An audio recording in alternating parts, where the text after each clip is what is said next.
I was just waiting for you. Go ahead. I don't know what I'm doing, go ahead. There it is. Morning, everybody. Morning. Like I said before, I hate to get you out at this hour of the morning for this, but it's something it's an emergency at hand, and we've got to approach it as directed by the council.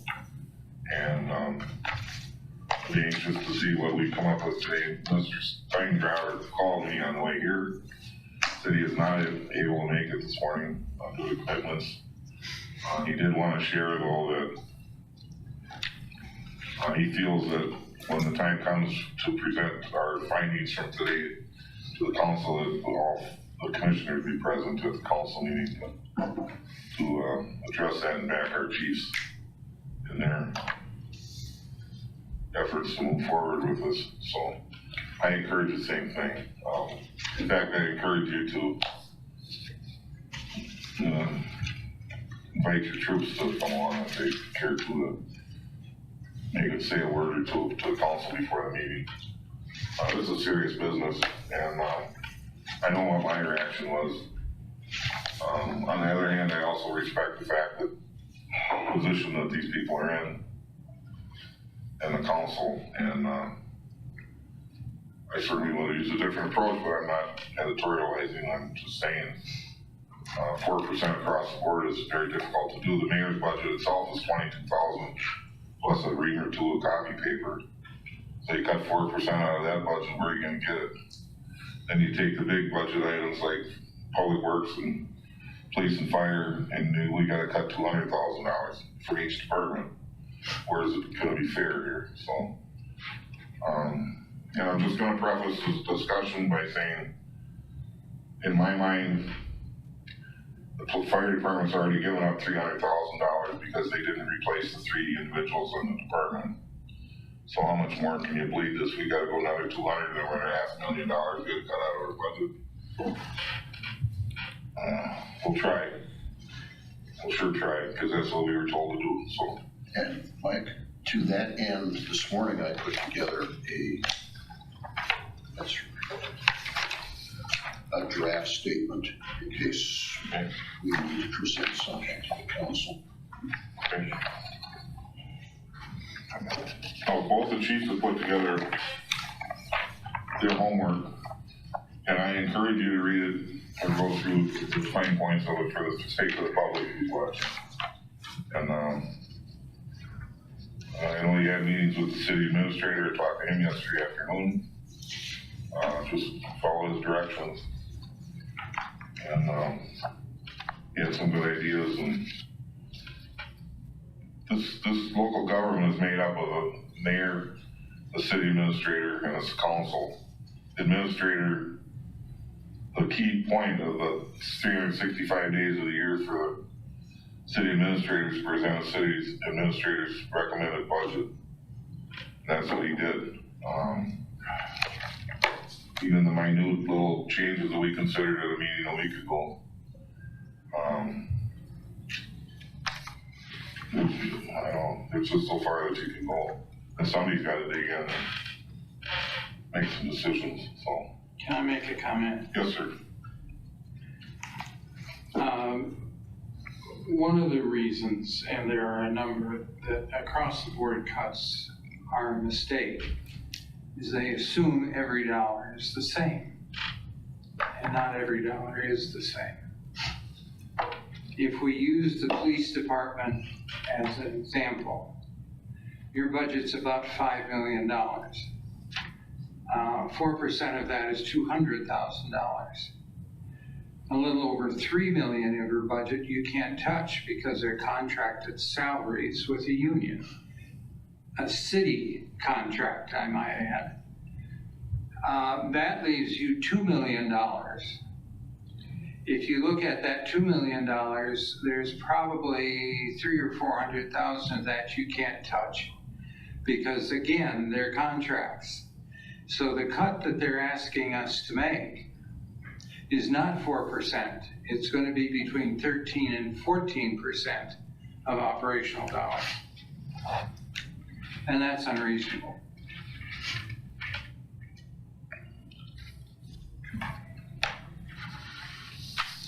I'm remiss in doing roll call. I'm figuring out the shoot. Roll call, please. Baker. Yes. Mead. Yeah. Keo. No. Myers. Excuse. Yeah. It's just when something's building up, you can't wait to bust all of them, so my apologies. I think we'll take these one at a time. I haven't posted separately because we'll obviously be making decisions affecting one or the other in order to do it in a timely manner. And I flipped a coin. Fire department, we'll go with the fire department. Yay. Should I call tails or heads?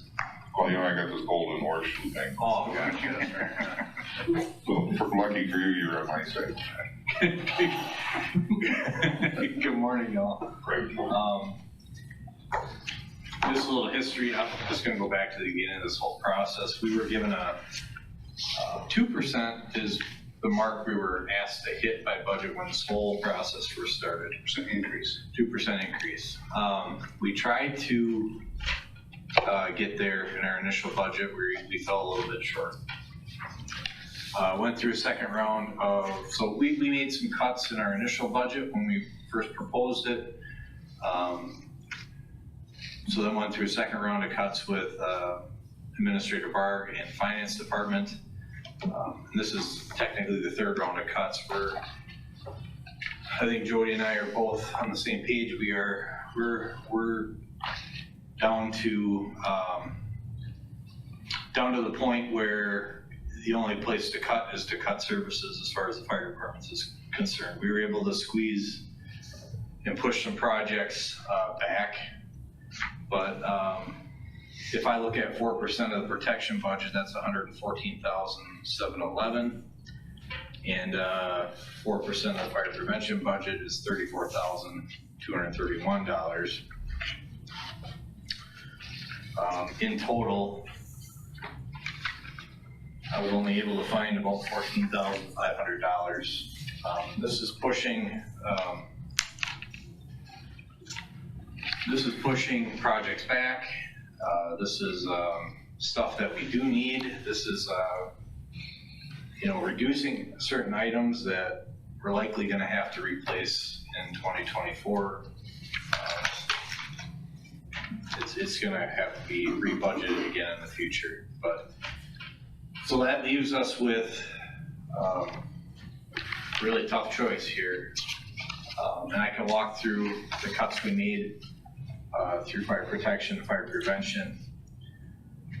We moved the repair of the training center of $2,000 into the agreement with Mid-State Tech. And that's a line item to, again, do minor repairs at the training center that doesn't get a lot of work down there. We used that 1 year for a roofing project. We used it another year to replace the asphalt that was torn up. Our training center has been, I wouldn't say neglected, but we haven't had the funds to do what we need to do down there to keep that up. It's used by a lot of different entities, mostly us, however. Other items we removed, I'm just going to hit the high ones here. Landscaping project, as you can see, we've already begun that this year. We kept some money in there to continue that project. We had several dying trees, dying bushes. I'm sure you guys see that when you come in. We want to keep these grounds looking decent. We did reduce that by $1,600. This building is now 12 years old. We're starting to have faucets fail. Our washer and dryer is definitely on its last legs. However, we're going to try to push those into 2024 as well. But they will need to be replaced soon. It's something we need down here. Let's see here. Same with the showers.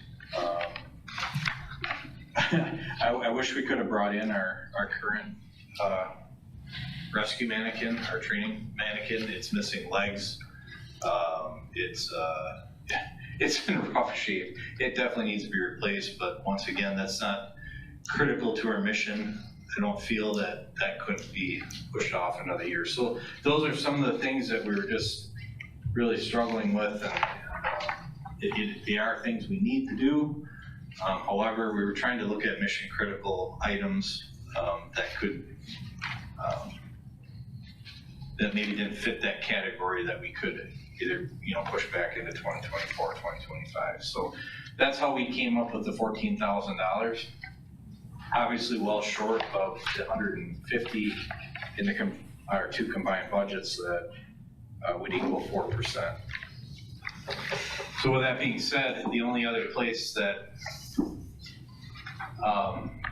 we can really cut is services we provide to the community, and that's the second packet you have in front of you. All of these come at a pretty heavy cost, and I was reluctant to initially put these in, but these are options. We can retain fire. I'm not gonna take your job. Oh, thank God. Fire and EMS, and these other things are services that we provide in the community. Now, when we started digging into them, if you look at them, they don't cost a whole lot of money. So hazardous materials response, we could technically cut that. The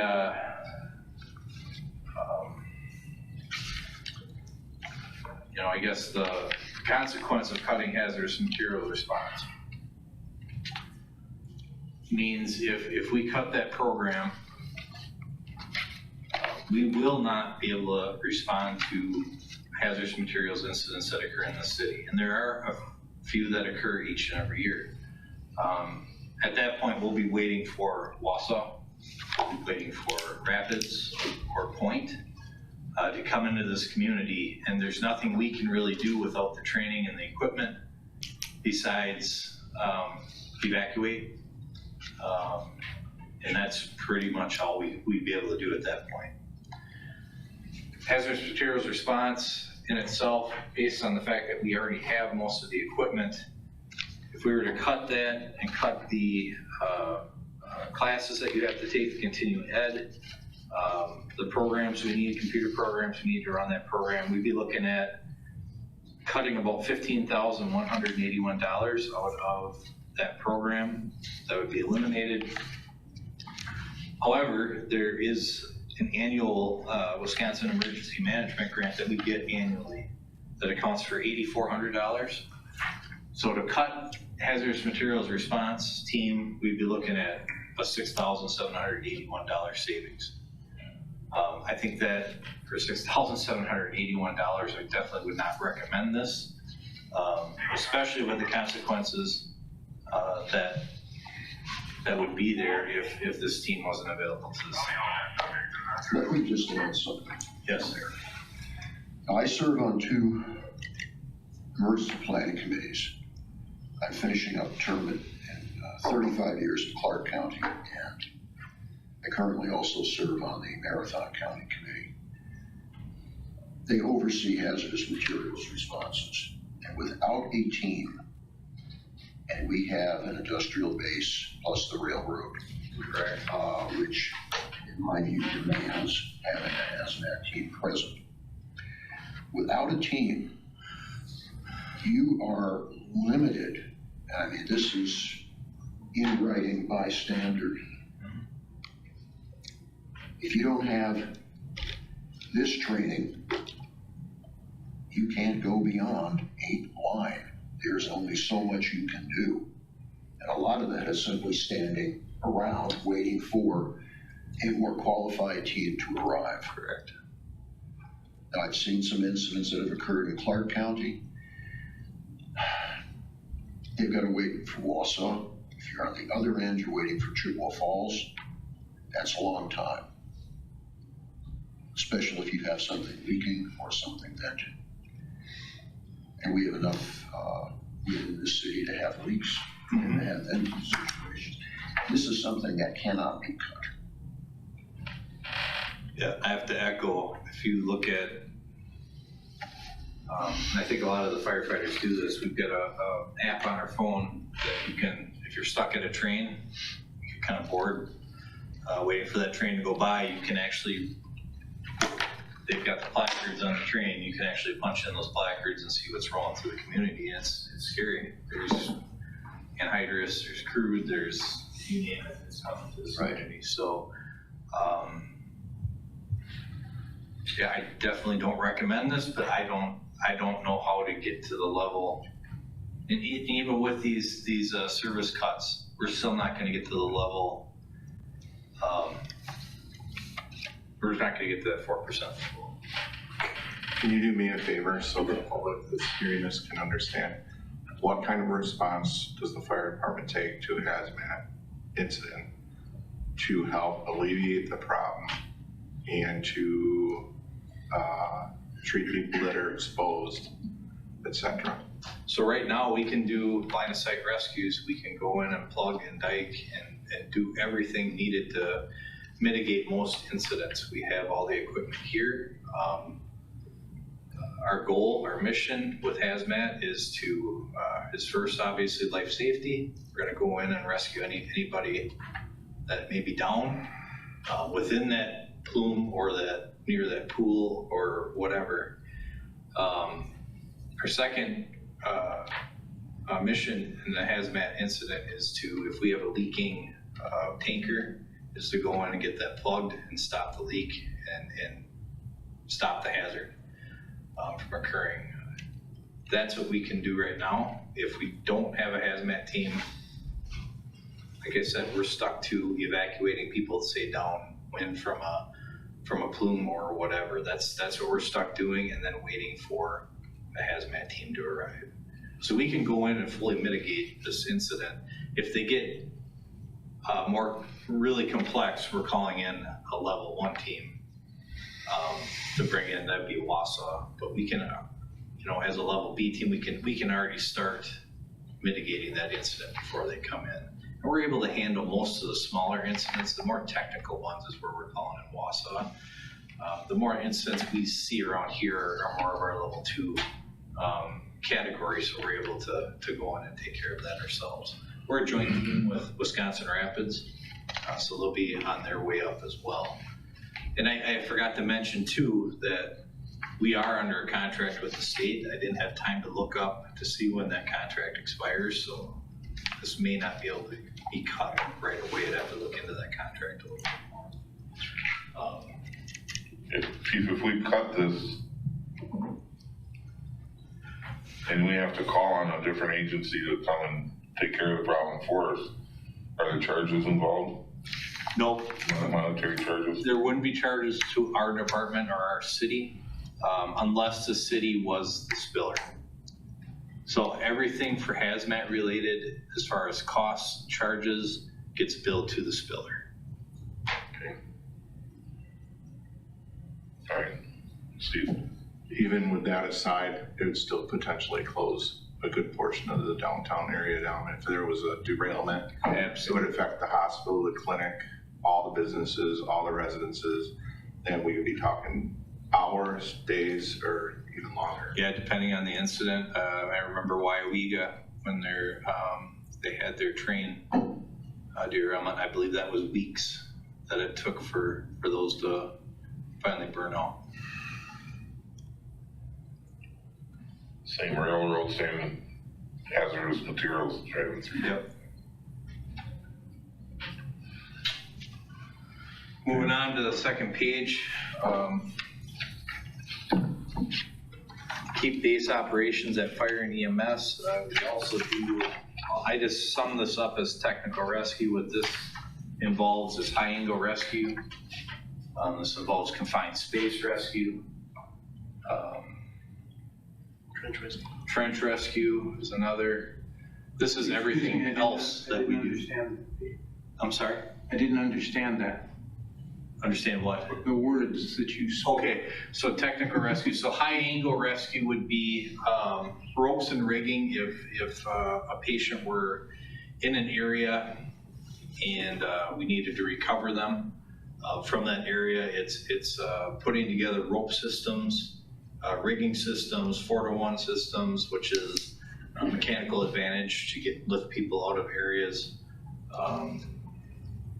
it's a whole level of education that, you know, it's very technical. It's one of those very high risk but low frequency incidents that we tend to end up having to manage. Confined space, similarly, that would be, and this happens daily. We have people, we get phone calls to the fire station from different businesses around town that, hey, we're going into a confined space. That's notifying us that we need to be ready if somebody were to go down. We know they're in that confined space, we know where they're at. That triggers us to think in our minds, okay, we need to be ready to respond to X business because they are going into a confined space at this time. Confined space is, again, another technical rescue. It involves, again, same thing, ropes, rigging, specialized equipment for us to squeeze into those spaces, you know, ways to package the patient on flexible longboards to get them out. It's a whole, again, a whole another level of training that we provide, we have to go through to provide this service to our community. And there are a shocking number of places that go into confined spaces around this town. And not to mention, if you, even our own city staff, they're going into manholes, that's considered a confined space. So if we cut this program, the people going into a confined space, again, we're not gonna, if we cut the program, we won't have the training anymore, we won't be able to respond. Options that the community we left with at that point is, again, you're waiting for Point Rapids or Wausau to come in and do that rescue. Or they're gonna have to hire a specialized confined space rescue team to stand out and wait outside their they said that confined space that they've entered until, you know, the incident, until they're out. So those are kind of the options that they would have at that point. Again, you know, we took a deep dive into the budget. Everett, DC Mueller, DC Bacus and I sat and poured over this yesterday, a little bit the day before, just digging for things to look at, cut, but it actually was a good educational experience for us because you never really know the entire true cost until you start going line item by line item and seeing every little thing. If we were to cut our technical rescue operations, we'd be looking at a total savings for the city of $15,737. It's a pretty, in my opinion, pretty low cost for a pretty critical piece of rescue that we do. Any questions? Last thing I have on the list would be an option to cut. I'm sorry, I forgot to change that heading. But on the last page, that should read child protective. Help me out here, Everett. Our car Child seat passenger program. safety. Yeah. So child passenger safety. Yes. So this is a program that we offer to the community. This is basically installing child seats. So we do this quite often, actually, and I didn't get a chance to ask just how often. We have a certain number of personnel here at the station that are certified in installing child protective seats. And that involves some coursework. And I've got it kind of broken down here on that third page. So to send people to class for continuing ed, there is a certain number of continuing ed hours that these folks need. I think we have a total of 5 right now that are trained in this field. But if you look at cutting that service, that'd be $2,470. And again, this is a service that we could certainly cut, but I think it's very valuable to our citizens to make sure their child seat is installed correctly. Cars vary. Seats vary. Your anchor points vary. Those seats are supposed to be at a certain angle, and I'm not going to pretend like I know all the ins and outs of this because I am not a car seat installer. But there is a lot of training that they go through.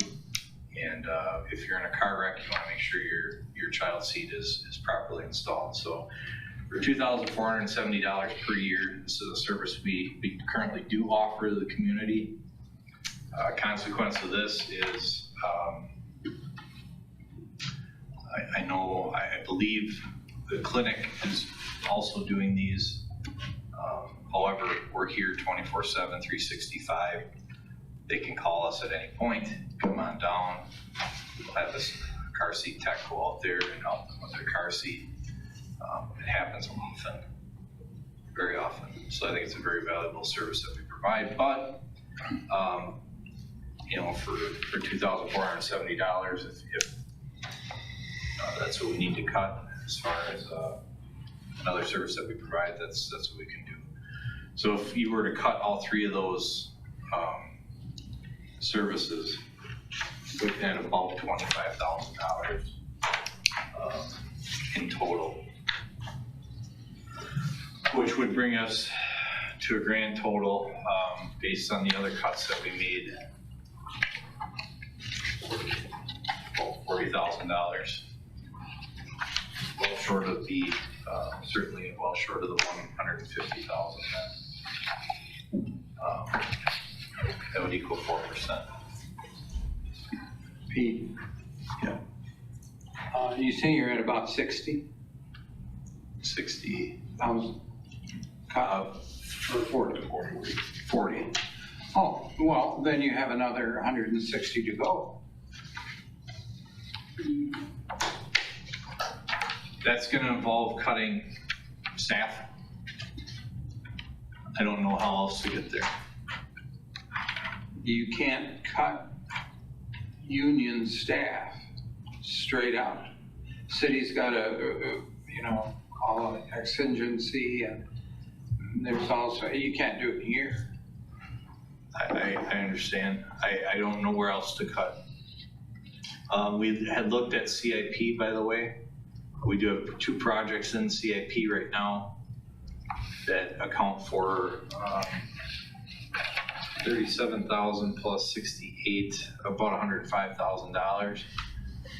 Unfortunately, that doesn't come out of the tax levy. That's in long-term debt. So that, Yeah. we looked at pushing those back as well.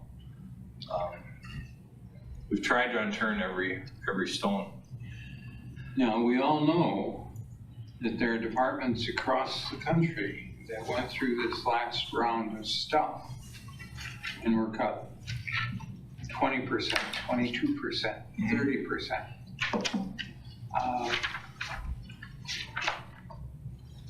And I understand the city is up against it. They gotta do something. Yep. And your judgment is you can't make 4% of 5 million at 200,000 without cutting people. That's pretty much where we're at. We looked at overtime. I guess that is another area we could potentially cut. We're still not gonna get there to the 150,000. However, if you cut overtime, here's what that means. So we're not gonna call in people for ambulance standbys anymore. We've got multiple ambulances going out continually. We don't have enough staff on duty currently to cover the amount of ambulances going out of this building at any one time. So if we don't call in people to backfill the station, we might only be able to staff 3 ambulances at that point. Or two. Or 2, and that's it. And then we have nobody left over for fire response. So, sorry. What bothers me about that, your scenario, is that there is a potential that my wife has another stroke and I call and the dispatcher says, both ambulances are out, we'll get to you as soon as we can. Correct. That's wrong. I agree, and that's why I didn't go there with in this budget, because I wanted to protect our mission. That to me is what we do. We make sure we have an ambulance available for the city, and that's why we backfill, and that's why we have overtime. And I completely agree with you, because you're gonna be waiting for Spencer, or Stratford, or Pittsville, And you're looking at waiting another I know. 20, 40 minutes for them to get here. And they're coming at a lower level of care. One of the things we first responders respond to, right, the counties. Right. And we've been covering them lately, so. Bill, you have a comment? Right. I want to go back to Andy's comment about reduction in staff. The chiefs put together a couple of interesting maps to illustrate what would happen if we had a reduction in staff, especially with regard to firefighting. If we had a reduction in staff, and we, let's say, normal routine, we've got 2 ambulances now, we have a fire call. We're gonna have diminished staff responding to that fire call. Nobody wants to have 2 guys on an engine, especially if you get 1 engine arriving first. What do you have? You've got the engineer operating the pump, you've got 1 man to do a hose. We saw 2 guys in a ladder truck. That's, I mean, come on, in regular operations, you're supposed to have 5 or 6 guys in a ladder truck. So you have to call in backup now. So we operate our mutual aid box alarm system. And who are we gonna call? I think Hewitt is the first, they call it a box alarm. Hewitt, I think, is the first box alarm. Correct. Then you're going down a whole list of agencies. So you're looking at getting people from Hewitt, from Richfield, Spencer, Stratford, someplace along down the line, town of Lincoln. The system, if you had something really big, heaven forbid we have something big happen downtown again, our Mavis list extends as far over as Chile. If something's really big, the Mavis list extends all the way over to Safer, which is the Wausau area, to Stevens Point. So it becomes a time and distance issue. So on the maps, and these are put together by GIS. This gives you an idea, and these are all color coded. So you take, for instance, Marshfield, and these are the response times color coded down here for agencies coming in. So if you're looking at, for instance, can't read this one sideways. This is Pittsburgh. Yep. So you're looking at, say, for instance, Richfield. We're looking there at a minimum of 15 minutes drive time. If you're moving over to, so you gotta get Spencer on the map here. Bottom, your side bottom. Okay, we're looking at Spencer, orange box. We're looking at potentially, again, 15 to 20 minutes. Can I ask you something, Bill? Yeah. Those numbers appear skewed to me because those are volunteer fire departments, I believe. Right. Yep. So I think that's best case scenario if they're actually in the station versus coming from wherever they're coming from. Right, Yep. that's right. They're responding here. Yeah, this is only drive time. Is all I asked them to Yeah. have was drive time. So I mean, so when you listen to the pagers, and let's say, for instance, Stratford gets paged out for fire. Start counting from when the page goes to when you hear the first apparatus go out. Yeah, that could be 5 minutes or more. Or more. Or more. Or they don't show, they can't show up at all, and then we get called up. Second, 3rd pages. Yeah. 10 minutes, And so this happens weekly.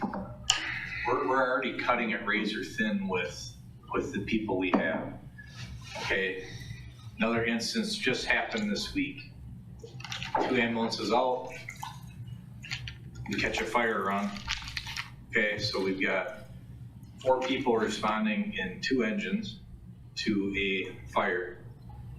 While they're en route, we get paged for another ambulance call. We've got nobody left back here. 0 people. Lori wasn't even here. It was after hours, actually.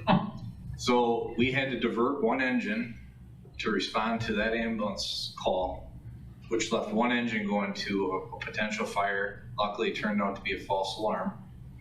But that engine was on scene with, all they have is a jump bag in our engines. That's all we carry because you just can't carry a full ambulance worth of equipment. All they have are first aid supplies basically and some immediate life safety things. But they were first on scene of that ambulance call and had to wait for one of the ambulances to free up to get to that household. This happens daily. We are cutting it razor thin, especially with this call volume we're experiencing right now. We are cutting this razor thin. This happens all the time. All the time.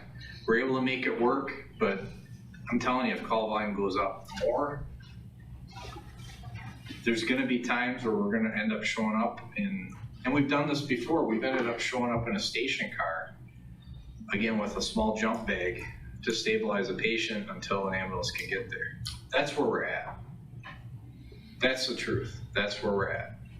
I said earlier, the problem with across-the-board cuts is it treats every dollar the same, and they're not.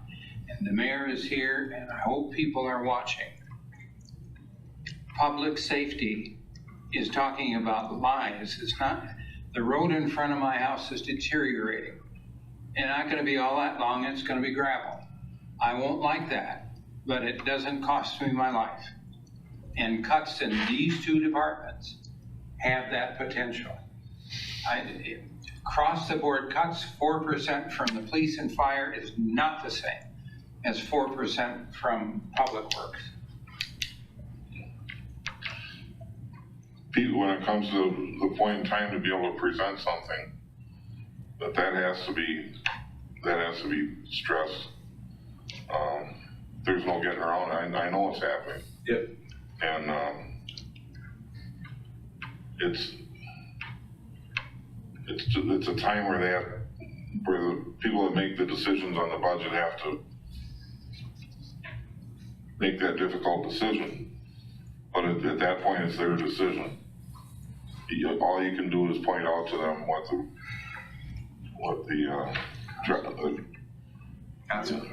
consequences are. So, and I mean, if I never heard that before, that would be earth-shattering to me to hear what you just said. So, even if I'd never heard it before, it would be like. And we are facing that increased call volume. And then I don't have to repeat it again and again and again, but other departments are adding manpower and we're not, so, for some reason. Yep, and this is, this happened before this large spike in call volume. It didn't happen as often, but we're at a very critical point, I think, right now, as far as our staffing levels and the call volume we're facing right now, because it's happening more and more. And you're still turning down calls. We are. Because you can't, when the call comes in, somebody in command has to make the decision, we can't send an ambulance. Yes. For people that we're obligated to, technically. Right. And I think we're not holding up our end of the deal. I think almost every firefighter will be able to tell you a story, and I don't know if stories help or not, but I remember responding to a fully involved garage fire down on East 4th Street with 3 people. Fully involved attached garage. Luckily, you're able to contain it to that garage, but that had a high potential of going into that home. And you show up with 3 people, you're not able to hook a hydrant to get a water source. You're working with onboard water because that fire is growing. The first thing we got to do is get water on that. So we had an engineer, which was myself that day. We had a guy on the end of the hose line, and another guy working both incident command and knocking on the door to make sure nobody was inside that home, protecting life safety. Luckily, nobody was inside that home, but I don't know how you make a rescue with, we're gonna be able to, we're forced into some tough spots. And this happens way too often. We do not need to have our department in a position where the incident commander looks at the structure and says, we're not going in. Can't endanger ourselves. which creates problems. There's another problem people probably don't recognize. The city's trying to increase housing. And you've seen some of the homes that are going up. Some of them have gone up recently. They're large. And one of the problems you have is that with these newer constructions, the chief has mentioned this before, newer constructions, newer furniture, your fire curve increases rather dramatically. But as you get these larger houses, the nature of the fire spread changes.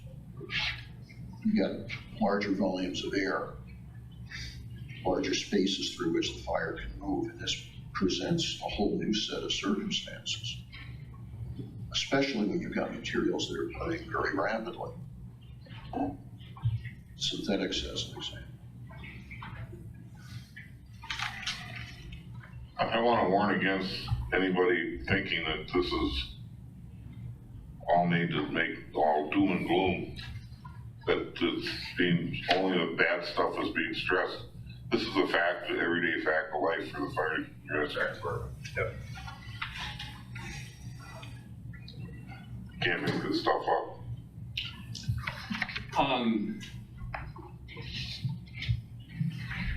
After my time on the commission and really not knowing anything about police and fire until I got on it, and then spending a couple of years just figuring out what they were talking about.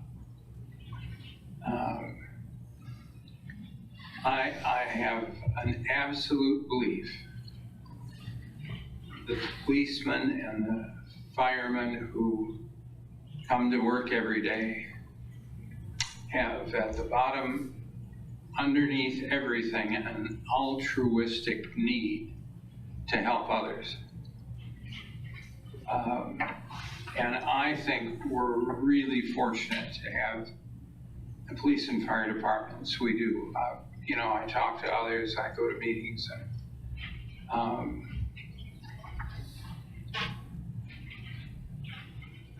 every time you remove a significant amount of money, you're putting somebody's life in danger. And by God, I wish the people, and I'll talk with you directly, I wish the people who have to make these decisions, and I know they're hard, understood that the police and fire departments are not the same as the other city departments. They are just not. And you can cut as much as you want, but every dollar you take out is a risk for the citizens of the city.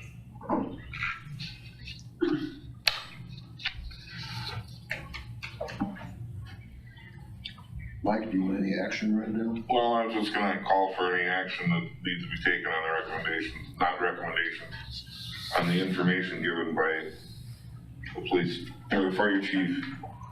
In fact, it's not his recommendation to make any of these changes. He presented them for consideration. I'm open to any motions of which direction to proceed. I move to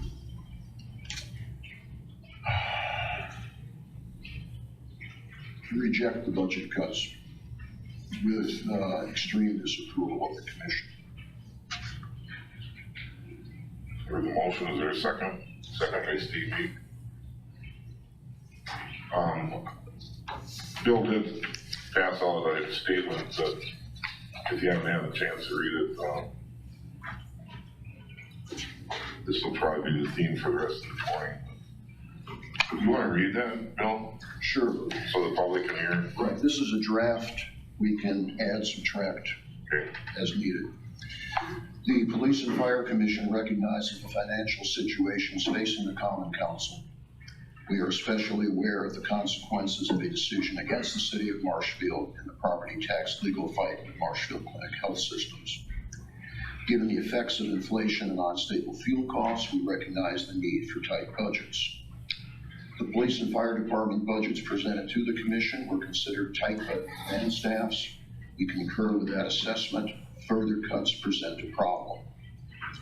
It is the Commission's assessment that further cuts will negatively affect the ability of both departments to respond to the protective services needs of residents, visitors, and the commercial, industrial, and institutional sectors of the city. We recognize that funding is allocated to the two departments by the Common Council and is done in the manner that the Council believes is in the best interest of the taxpayers. However, a reduction in protective service allocations does not enhance our ability to provide the highest level of service to the community. The Commission rejects the 4% budget cut with full knowledge it could still occur by action of the Common Council. Let me make a comment. The last sentence, if we don't do something, we're basically saying to the Common Council, we're not doing it, and if you think it's got to be done, you do it. And then we lose all control.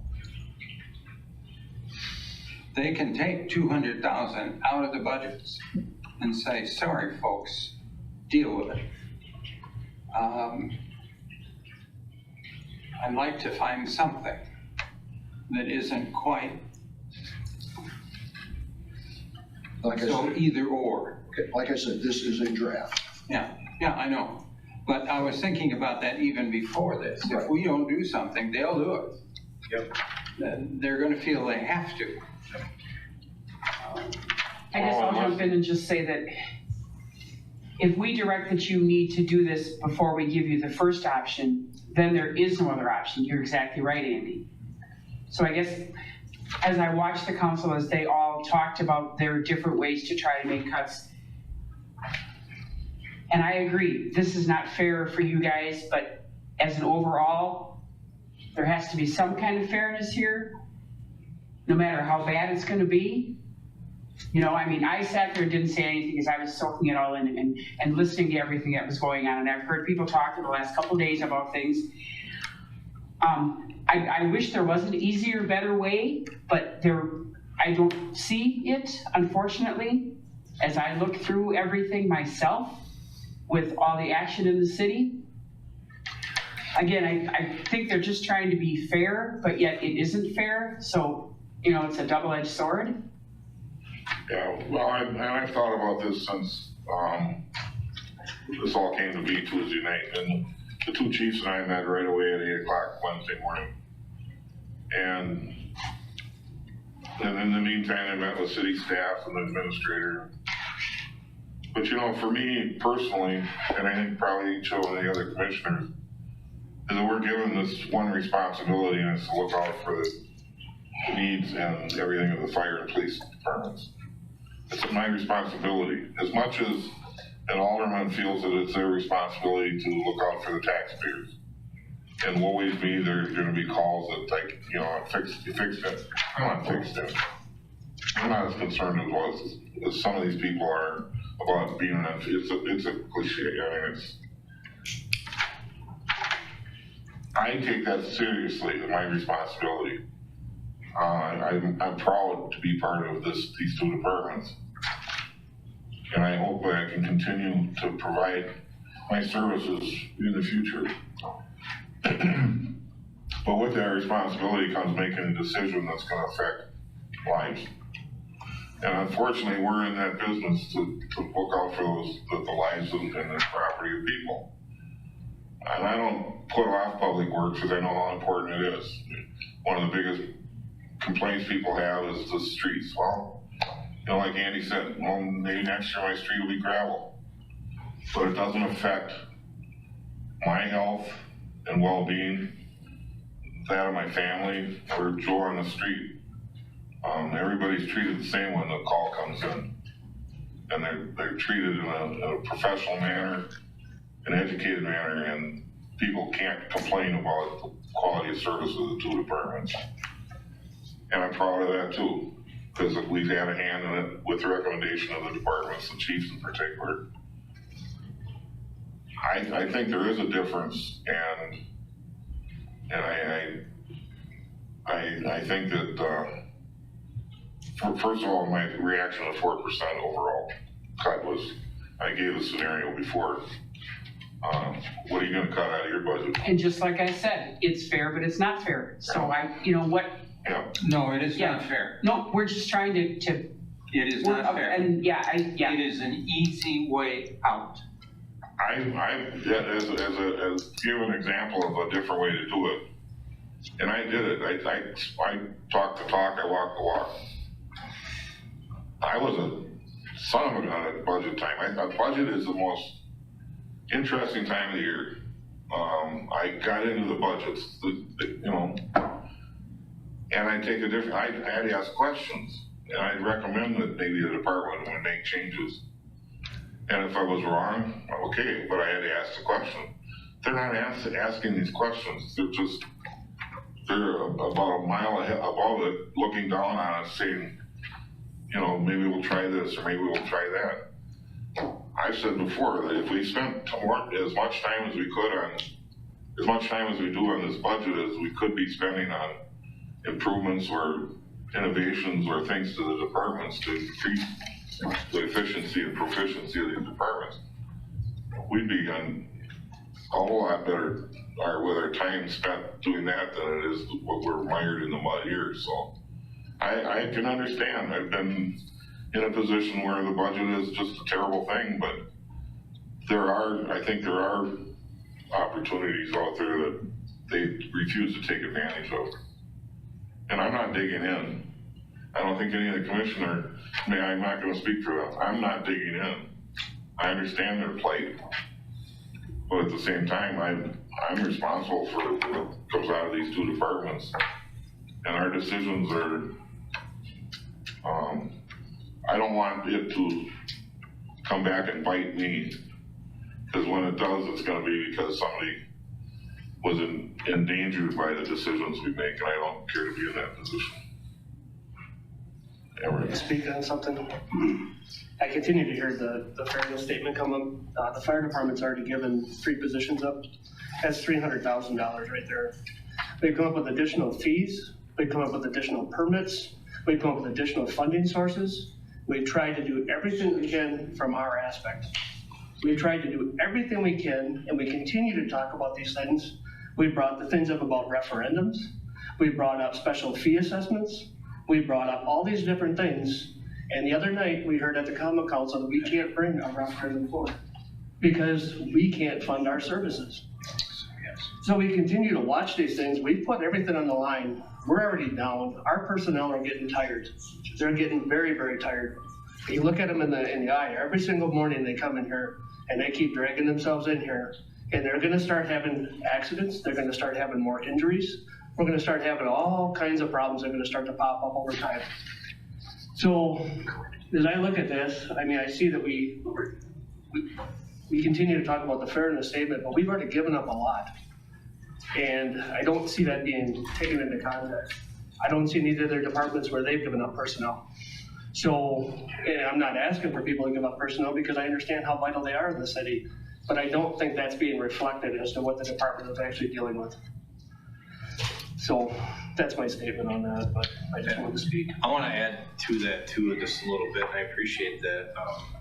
We talk about that as command staff all the time. I know we've said that publicly as well, and commissions mentioned that publicly. I just want to throw out there that our firefighters, our paramedics are, I've said this before and I'll say it again. We're in one of the best spots I think I've been in 25 years of my career as far as personnel that care, highly qualified people, very tight-knit group. Morale is high, but this stuff is starting to take a toll. I don't think they're seeing the backing from the city to help them do their jobs. I really don't think they're seeing that. 3 personnel being cut really took a hard toll. We've got Wausau hiring 12, adding 12 staff. Rapids is looking at adding 6 staff. Eau Claire is looking at adding 6 staff. Chippewa Falls is looking at adding 6 staff. We have all these departments around us. Like I said, this is a very tight-knit group of people. that really care about this community, if they don't feel like they're being backed, there's nothing, most of these people are not from Marshfield. They can go to Wausau right now and go make more money, lateral transfer, walk in, get probably the same salary, if not higher. And once one goes, it's gonna be a domino effect, because these are a tight-knit group of folks. There isn't gonna be one leaving, there's gonna be 2 or 3 here, 2 or 3 there. And right now, the way the hiring process is I can't get, we maybe get 9 people that apply here. So we're looking at even a more critical issue right in front of us, that if we don't see some backing soon, they're gonna go. Let me add to that, because there's a significant body of research out there, and I saw it over and over again. It could be that you've already lost people. They haven't applied, they haven't inquired, but in their head, they've decided they can leave. Once you give yourself permission to go in your head, then you go. I'd lose one faculty member and find out later he had decided probably a year and a half, 18 months earlier that, it was time for him to begin looking. And you're right, once you lose one, that one leaving gives permission to others to think about leaving. And once they think about it, they talk themselves into it and they're gone. And right now, the opportunities for them are incredible. Right, bingo. You're gonna lose them. You've got people who you have already lost and you don't know it. Right, I agree, and I've already heard some rumblings that people are looking. People are looking. And to speak to the community, if you start looking at your ISO rating, which we're right on the cusp of a 2, we're at a 3 to a 2, you start losing staff, you start cutting staff. I would encourage everybody to reach out to your insurance company and ask whether it needs to go from a 3 to a 4 to a 5 to a 6, because that's gonna impact their insurance rates. And I guarantee you're gonna see city funding start to decrease also, because businesses will leave. They can go to a better place and they can have a funded department. And I gotta say, that's what was disappointing about the referendum comment made on Tuesday. We're continuing to explore that because we feel that's what's gonna be necessary to help our department, help the city. We're also continuing to look into the fire assessment fees. Everett and I are about knee deep into that right now as we speak. So we're gonna continue exploring that because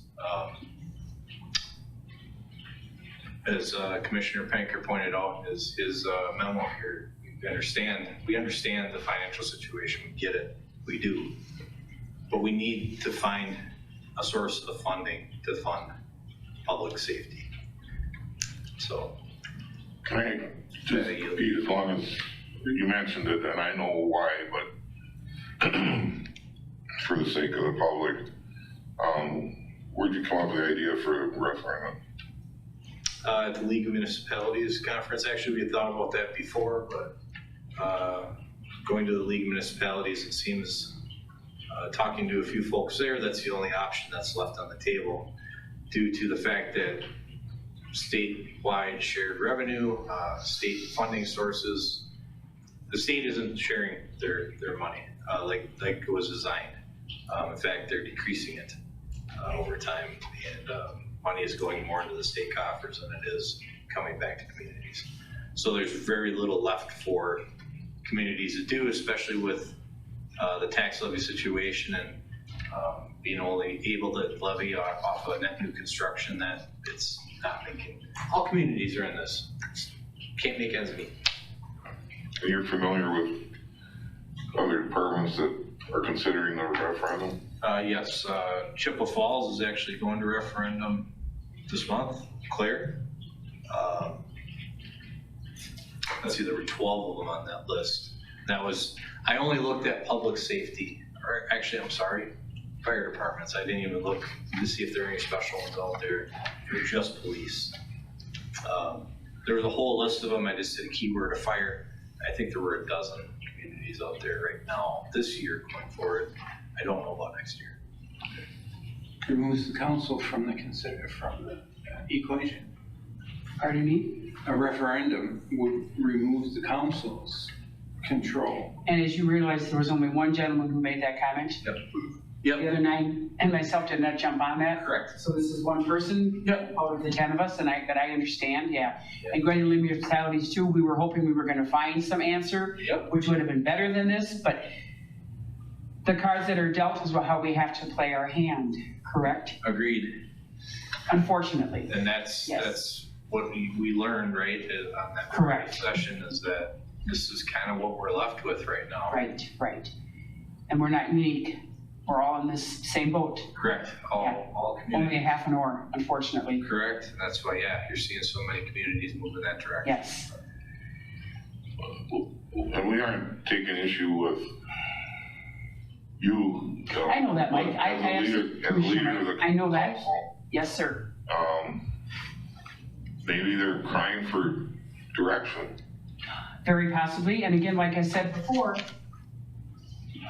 if we tell you to fill this cup half full and you can only fill it a quarter full, how is that going to make it work? You know, so I feel, and I'm just going to say this, I feel we're in the same boat you're in. You know, because none of us have the real answer. You know, and if we put it towards you to say, okay, you have to do this, so is that going to look like we're the bullies here? You know, as you made the comment before, you went through line by line and figured out how to make this happen. But I guess, as I look at it, if we put too much push, that's not going to make it look good either. You know, so again, it's fair, but it's not fair. And you're right, this should not be on either one of your departments, because you are here to make it the best. The other departments should be the more cut, but yet, again, and I'm sorry to say this, fair but not fair. How do you do that? How do you report even the one or and find the other one? Well, and we don't, as commissioners, we don't make the decisions without the recommendation of the 2 chiefs. And so far, I'm not hearing a lot of encouraging. And I'm not surprised. I mean, unfortunately, I'm not surprised, and I don't see Tuesday night, Bill was in a place to see this. Right, And exactly. Stein, and Commissioner Stein, he could foresee this as well. That's how we started our conversation on the phone. And I'm, again, obligated to look out for the city's sake for the 2 departments. Correct. All the commissioners, and heaven forbid we make a decision that. Well, heaven forbid we make that same bad decision. So what do? You know, it's unbelievable. And I feel confident in the recommendations we get from the chiefs, because we have 2 fine chiefs. This is why we have the great chiefs we do, and the staff, and the commission, absolutely. Okay, Mike, Yes, sir. just, I guess, finishing up the discussion before we vote. Like I said, this was to edit a draft that could be edited, added, subtracted. There was an edit made. This would be in the last lines. The commission rejects the 4% budget cut, knowing it will adversely affect the health and safety of all of us.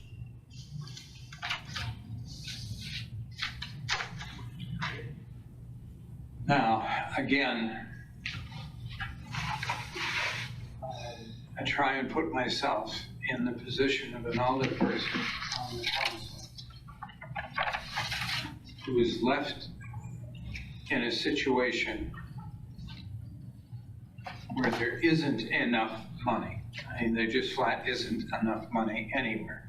Now, some of us might think there are opportunities to get more money, but that's apparently not something the council is willing to consider. But in any case, if long as they hold to the belief that they do not have enough, and that's the case, they don't have enough, they're gonna have to get it from somewhere. And if we say no, somebody's gonna say, you know, I appreciate, well, somebody's gonna say, well, that commission isn't doing its job. And there's gonna be others that are gonna say, appreciate the commission's position, but we gotta have some money out of those two departments. I think we just got it. Then they're gonna decide how much. I think ultimately they were going to decide anyway. Yeah, well, And I'd like to convince them.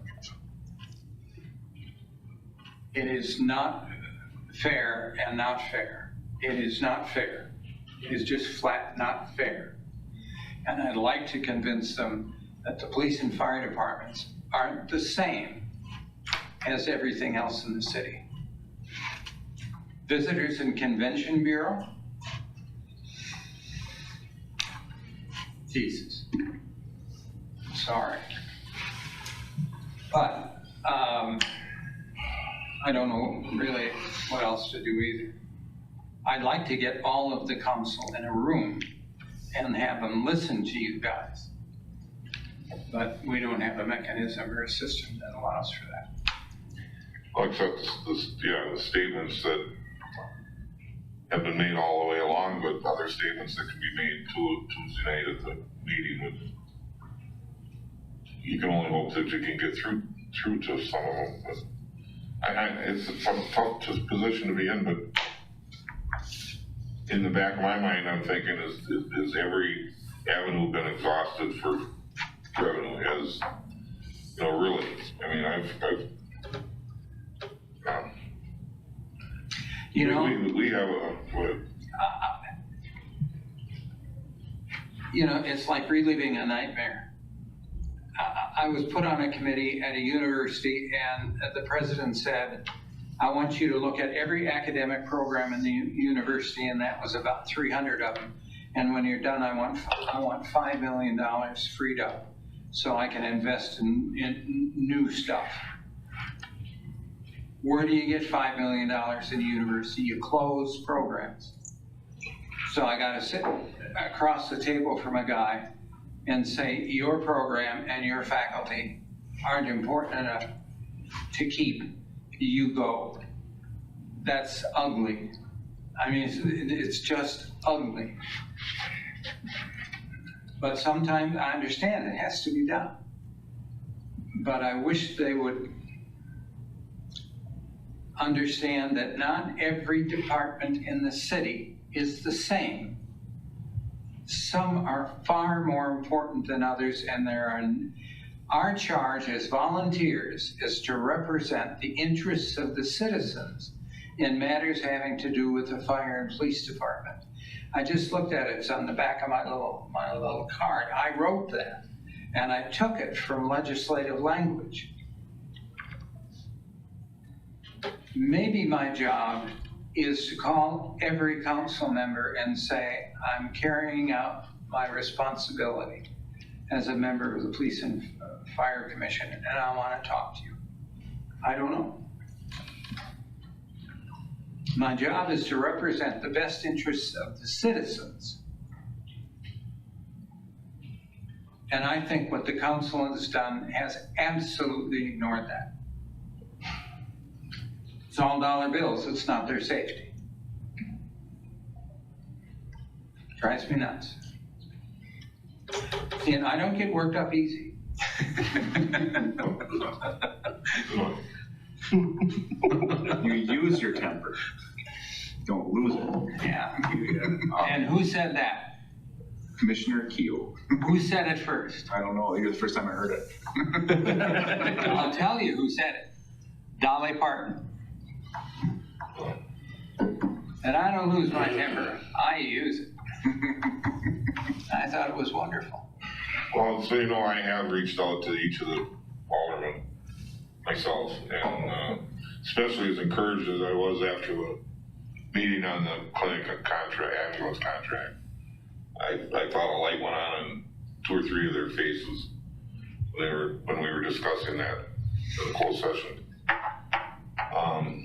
Yeah, I almost got giddy about it. Like, here we go. We're on our way to the solution here. So, I mean, I know that if that's what you feel it's gonna take, spend time over the weekend and contact some of them. I don't think it hurts. It gives them an opportunity to say what's on their mind and or what direction they're coming from. And it works to our benefit at a point where we can make a presentation and address some of those concerns and maybe put some of the ideas to bed and move forward. See, I doubt that a one of them likes doing this. No. Well, maybe, but one or two. But I'm not sure which one. But they're in a box. They feel like they're in a box and they have to do something. And this seemed to be the best thing to do. I don't believe it is, but I understand. I mean, it's a very tough position to be in if you take your responsibilities as an alderperson seriously, and I think they all do. There's nothing wrong with it, but I kind of grinned when when they were given an opportunity to give their reactions, and one of the newer aldermen said, "Wow, this is what the budget's all about." And I've always said it, the budget is the most important time of the year, and I think some of them came in with expectations of what it's supposed to be like to be on the council, and when you get into the budget like this and they have the problems that they have, I can understand that. I can understand how overwhelming it can be, but I also encourage our departments to work with them in any way they can. But I think their responsibility is to point out things that we can't do too. As much as it is to find cuts, I think it's important to bring it to attention of the council, reasons why we need to maintain this and this and this. So then I think they're meeting those responsibilities. We haven't heard from the police department yet, but so far the fire department, they're doing what they're supposed to do, and it's a matter of whether somebody's gonna listen to it and take it in or not, and then make a decision, so. Well, I would move for a brief recess. Well, we got a motion and second on the floor, if we could. Well, we better get it done or I'm gonna embarrass myself.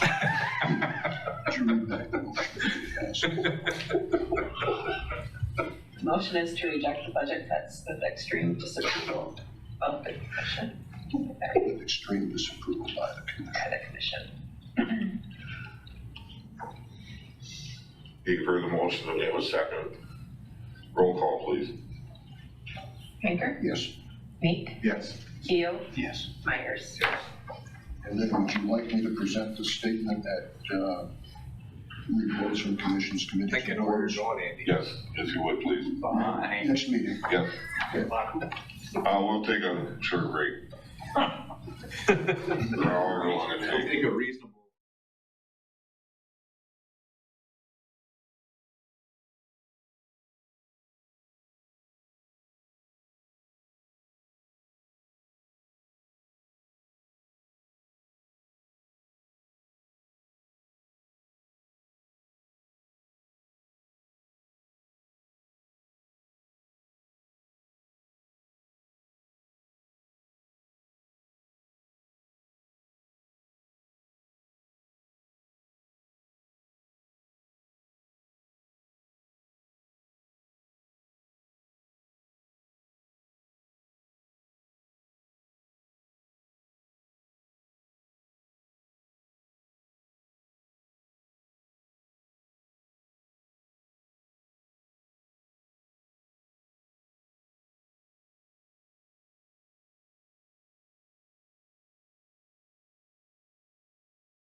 I guess we could, continue with the police department presentation. Cody, you're up. Okay, thank you. Last Tuesday night, I was sitting next to Pete at the council meeting when this came about, and you could probably hear both of our hearts just hit the floor. To start out with, I am extremely proud of my team. We put together a budget that had about a 3% increase in an environment that's, depending who you talk to, has inflation of 8 to 12%. That's really good. We're faced with a lot of challenges. Now, I know that public safety budgets it's expensive to run public safety. It just is. We have some challenges that we can't overcome, like our geographical area. We don't have the backup that other places have, but yet it's just as dangerous of a job. So we do have a lot of costs in our employees. We need specialized equipment because we don't have that reliance on other departments that might have better budgets. So I understand that we're high. We have a high budget. I guess, as I go through this, though, I have to focus on some of the good that I brought about too.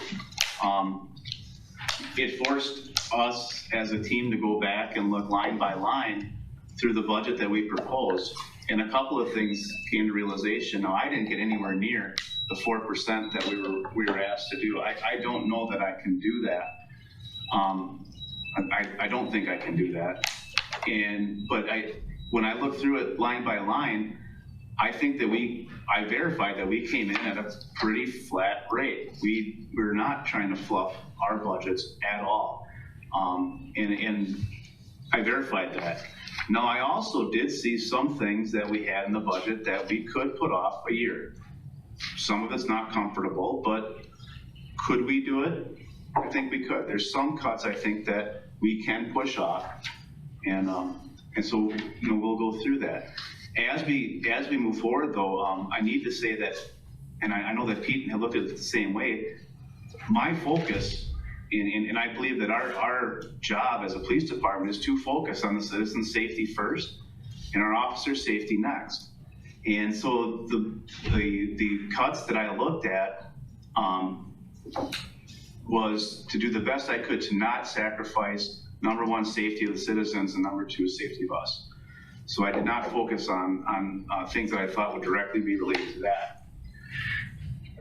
There are some larger items that we were able to go through, and I need to also preface that making those cuts is going to get us on the other end. It's going to cause an increase in another area. So our overall cuts that I took out of this budget are reluctantly removed from this budget. The cost saving is deceiving because we're going to get hit on a different end. So I'll tell you, I came up with about $114,000, but the cost savings is not near that because we're going to have to pay to make up for some of these losses. It's very difficult to be a police chief in this area right now. We have to be competitive. We've got to focus on what type of work environment we're providing. Otherwise, just like Chief Letty was saying, we're going to lose people. There's pages on Welling of places that people can go.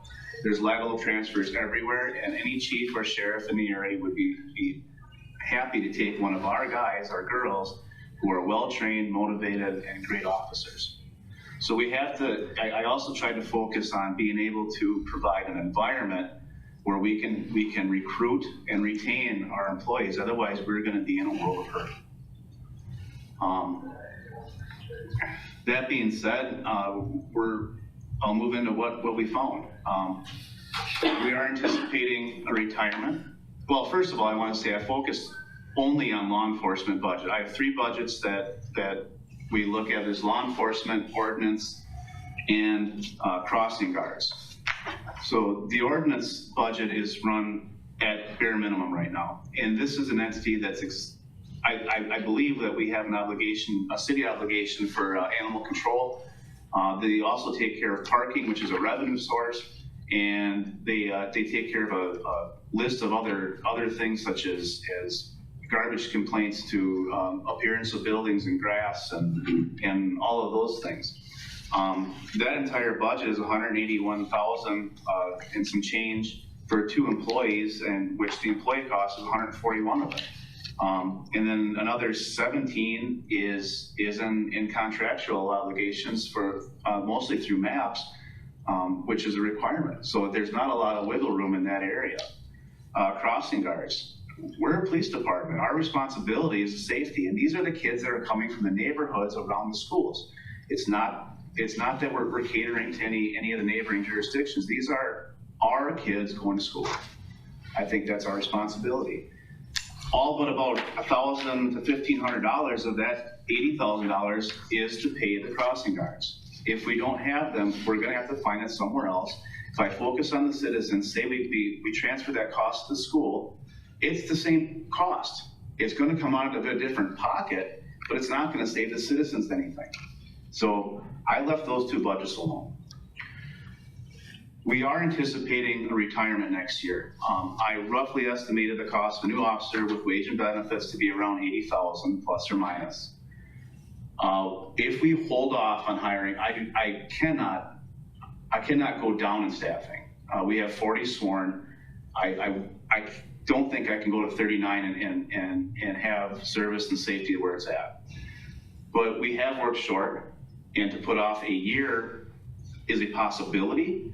But you have to understand that that's also going to have a cost, because we're going to have about 1.25 years of overtime most likely, because staffing isn't going to change. And it's going to take if we hold off a year to hire, it's going to take, if everything goes perfect, 1/4 of the year to get a new officer trained and on board. So we're looking at about 1.25 years to where we're going to pay more in overtime. We're going to pay mostly out more in our compensatory time, which is time that instead of overtime paid, officers will take have comp time, and then we're also given by contract comp quarterly. If they can't use that time, we have to pay out. So there's going to be a cost there. So again, that's deceiving, but it's a possibility. As Commissioner Keough said in the beginning, 90% plus of my budget is not something that I can have any control over. They're contracted or obligated just to keep the lights on. So what I'm focusing on is basically things that we maybe could control. This next one is absolutely gut-wrenching to me, because it's our temporary staff. We don't have many temporary staff. It's a budget line item of under $15,000. It's $14,600. That covers our park patrol and our transport. So starting with park patrol, that's mainly a summertime job, part-time. What they can do is help officers with basically covering the parks. Parks are commonplace, especially at night, for things to go awry, if you will. It's where we have mostly a lot of driving complaints. There are a lot of drug activity that can take place in parks at night, vandalism. We've had a lot of vandalism. These folks are able to give extra patrol into those targeted areas without having it be obligated to the police, who don't have time to give that amount of patrol. So in essence, we can never put a number, and what's difficult in public safety is we can't put a number on what we're preventing. And when you look at the cost of vandalism, the cost of the drive, if people are using drugs and then driving afterwards, all of those things that we are potentially preventing, we can't put a cost to that, but it's out there. The transport is that I can't put a cost to. We live 45 minutes one way to either of our jails, no matter which one we have to go to, either Wausau or Rapids. 45 minutes is a rough estimate. Most likely more by the time you figure out all of the variables. We have a team of citizens that work at, I think it's about 1/3 of a normal officer's rate to come in to do a transport. These folks are coming in at 2, 3 o'clock in the morning whenever they need it, as long as the prisoner isn't violent. they transport them to jail for us at a reduced rate. If we don't have them, we would most likely have to, well, we have a choice. We can work short, roll the dice and hope nothing happens. Or we call somebody in on overtime who's going to be paying, again, more than 3 times. And we also will have to, most likely have to incur more overtime because with our transport officers, they're able to bring the person down to jail while the officer is working on paperwork. That paperwork has to be done before the person gets to court. There's no way around that. Well, now what we can do is have that officer work on that report and not incur overtime before he or she leaves for that arrest. So that program in itself has more than paid for itself. If we don't have that, we're gonna see way more than $15,000 a year in overtime. I can guarantee you that. Yes, sir. And there's another alternative. Marshfield could build its own jail. And I would suggest consulting with the county about those issues. They're learning how. Yeah, they're building a big one. So there is statute, however, that says that the jails have to be in the county seats. And with that, we don't have that option. No, you don't. Yeah. So, Lock in the basement.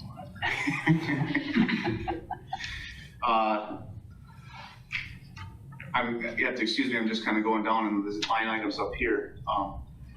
The next one, this is one that maybe we should have revisited. It's a $1,200 car allowance to me.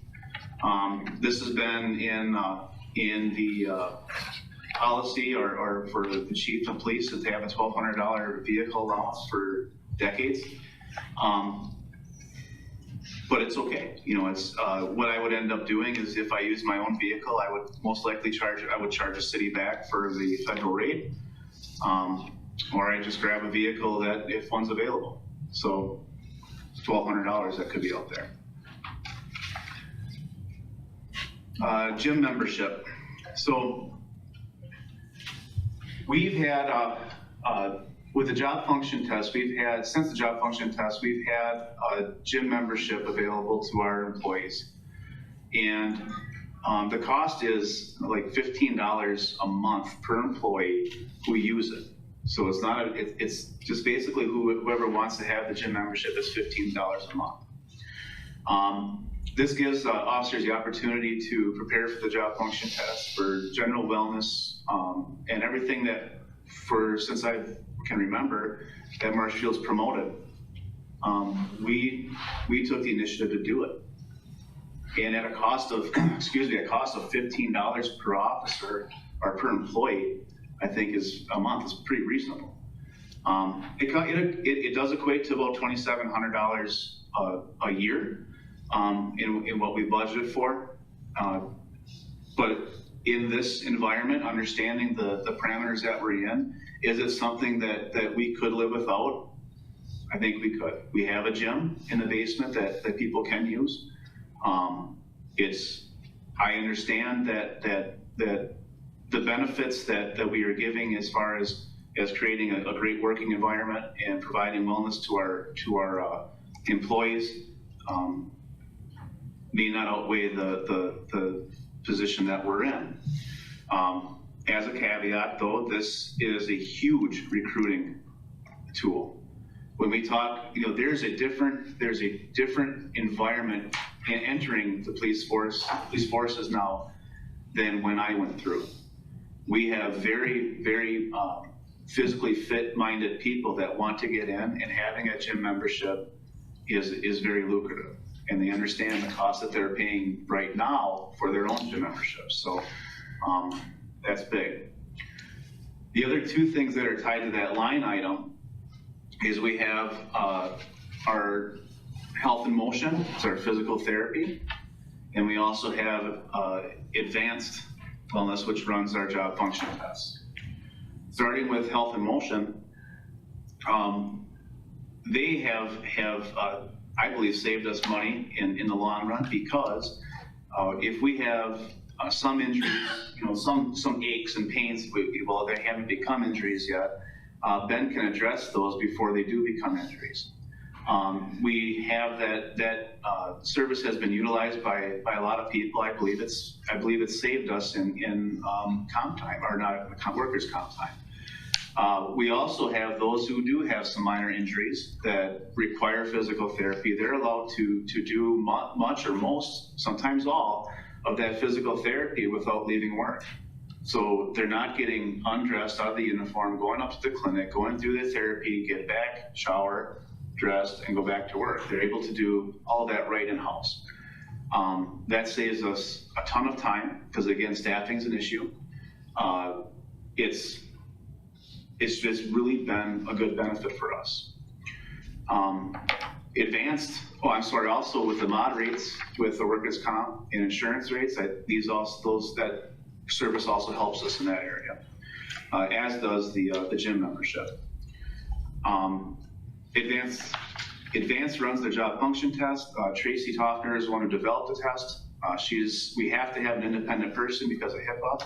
There's some things that we can't run on our own and shouldn't.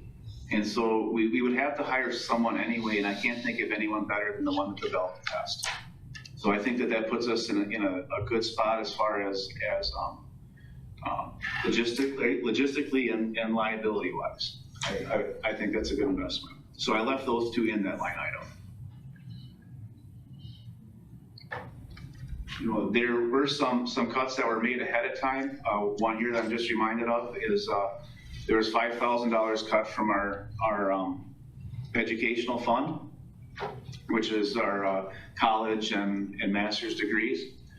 And those are things that will ebb and flow throughout the years. We do responsibly look at that by sending out notices department-wide on who's interested in taking schools, and we budget for that amount. So I recognize that the $5,000 out this year may be put back in because those are contractual. So, and that is a fair amount to take out. Along with that, originally we had $17,000 for, that's in tipster and investigative fund. What that is our drug buy money comes out of that $17,000. That was cut originally. The city did after discussion, did put $10,000 of that back into our fund. The reason that is our city is not different than anyone else in the country, and we have a drug epidemic. We have overdoses. Unfortunately, some people pass away. There's overdoses that happen that most are not even ever aware of. It's here. So some of the consequences that we're having with these budgets is things that people don't understand. When we're cutting a dollar amount, that's playing into a lot of other devastating things in the city for my budget and the fire department. If we cut out of our departments, the consequences are huge.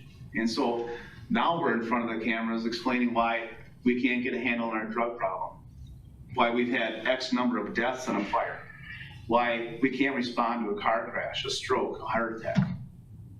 So those are the things that when we go through this, that becomes very challenging. And it's something that I don't want to go talk to a family and say, well, we just couldn't afford it. So, sorry to get on a soapbox there. We go down to volunteer travel was $1,000. Again, in a $5 million budget, it's $1,000. It may seem like we're just fluffing our budget with that. That covers our chaplain program. Commissioner Steingraber is familiar with that program. We could have, again, we have bad things that happen in the city. There's families that go through terrible things. These folks make themselves available to these families in a death, other tragic incidents to come and console them. We put $1,000 a year into it. I'm confident that that these folks would most likely do it for free. They may even pay to do it, but I'll make the bottom line look better for $1,000 and I'll find it somewhere, so. You forget also, those chaplains are there to support you guys too. So not only is it about the people on the street that you guys are helping, they are there as a benefit to you. So if you're messing with the chaplains, my thing from day one has been mental health. That is something that should be not touched, as far as I'm concerned. So I agree with that sentiment. The operating supplies, our operating supplies this year is over. We're over budget. And that's because everything costs more. We're not spending frivolously. We take everything from soup to nuts out of our operating supplies. It comes from, we've got janitorial fees, we've got our ammunition, everything from soup to nuts comes out of it. Everything to run the police department is basically in that line item. And it's a big line item. It's, we had it at 188,000 is what, after the city went through, that's what we went through, we proposed. That being said, we did go line by line through it. And some of these proposed cuts will have a cost, an offsetting cost, some of them. There's $2,000 in our auxiliary budget. What we do with that $2,000 is that's what gives their yearly party. And thank you to these volunteers. It does have some, we do have some minimal, but some uniform related costs that come with that, or anything else that comes up in there. $2,000 for what these folks do is minimal. But it is something that we can maybe push off, do our best. They may not be able to be involved in as many things. Auxiliary has helped us with everything from missing people to traffic control. They're pivotal at things like the fair, June Dairy Days, Mayor's Breakfast. Might have to park your own car. And, there's things we might have to cut. But it is something that I don't think is going to directly relate to safety. I know that if we have missing people, these folks will show up and I'll find a way. Excuse me. By cutting that, it illustrates to those members that we may not appreciate what they do. And in turn, recruitment would be lessened potentially. Coupled with the $2,000 that's paid out for that fund, the amount of overtime for patrol to fill the functions that they fill on a voluntary basis would be far exceed $2,000. It would. Let me follow up on Steve's comment. Some of these items, and specifically addressing as Steve did, and for the fire department, the child seat program, these have a public relations value that can't be calculated. Correct. And one of the things the city has always been concerned about is communication. Mayor perhaps in a better position to address how our PR is, but these are public relations efforts that can't be priced. They're extremely valuable. Two other functions that they do tornado watch. They'll come out any time of the day or night. We have a missing child or an adult that's missing or whatever. They'll come out and help if need be. There's a whole slew of things they do that the community may not even be aware that they do. And these are volunteers. We don't have enough personnel on the department available to do the things that they do to augment the department. At the fire at the Methodist church down here, we were there pushing the crowd back and getting them out of the way so it couldn't roll through. I was on the street because I was still in there. So yes, we do serve both departments. It's not just the police department. I've done perimeter many times for the fire department to keep people out of the fire scene. So yes, we can't put a number on that. I won't disband that group. Like I said, it's volunteers. It's just that the level of appreciation that we can give to them is going to be different. It's also a recruiting tool. We've acquired people. We have hired out of that program. We had $1,500 for a washer and dryer, which I think is probably low. But currently, we budget $1,500 a year for a private service. We do have some laundry we have to do. We have 3 holding cells that have sheets and blankets and beds and that kind of, that sort of thing. We have things like towels and miscellaneous things that have to be washed. Currently, we pay a private service to come in and do that. We thought it would overall be a cost savings to buy the washer and dryer, knowing that $1,500 is a little bit low, but we thought maybe it's a good start. We could push that off and stay status quo for a year, but it's still something that we would do in the future. Replacement badges, we budget $640. Badges are actually pretty expensive. We've been doing a lot of hiring. We are getting closer to full staff, and it's something that I think that we could probably, if we need to buy a badge, we could figure it out, but I don't think we need to budget that amount at this time because we're not doing a lot of hiring right now. We had sniper tripods. Those have to be, those are for stable shooting, and this is something that I was glad that we were able to find because we had them break this last year, so we bought them this year, so that can be removed. $3,500 for this one. This one really hurt me, but again, it's something that we've got to look at. We budget $3,500 that covers a lot of our crime prevention materials, odds and ends. We have, for instance, anything that would go through Neighborhood Watch if we need to make any flyers, if we need to do things to distribute to different houses. We don't use that as very often in that capacity. There's not. Neighborhood Watch is an awesome program, but it seems to be used in hills and valleys because if we have a rash of, say, car entries, then our Neighborhood Watch, Commissioner Meek has been, the head of it for a long time. Our Neighborhood Watch spikes. We have everybody and their neighbor wants to be involved, but then we find out who's doing the car entries, and then it slowly kind of dwindles until the next problem comes up. So in budgetary, it's nice to have that when we have those spikes because we don't know when that's going to happen, but it's okay. That's a small piece of this. The bigger piece of it is things like with our officer-friendly programs. We go to the schools, we have the badges we hand out, the coloring books, the little trinkets, the things for the fair. All of that stuff comes out of this budget. We have some stock. Okay, we're gonna go. We don't have enough for the year, but it was an area that didn't directly relate to safety, and it was something that reluctantly I said that it's maybe something we could look at to cut. We budget $1,500 for the Honors Committee. We have a yearly appreciation for officers who went above and beyond or retired, employee appreciation. We went a lot of years without having this, and I didn't like those years. Gosh, now my throat's getting.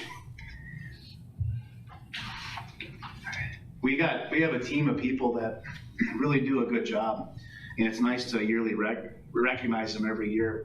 We have a small banquet, and we give out awards.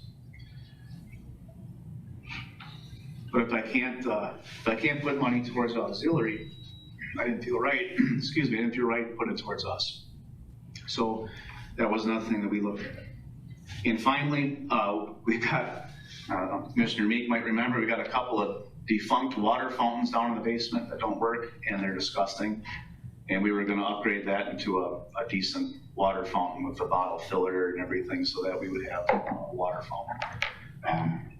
Those were the items that we looked at in operating that equated to 12,000 and some change. Some of those cuts are really, really difficult for me to make. Overall, we had with the holding off on a new hire, we were at $114,740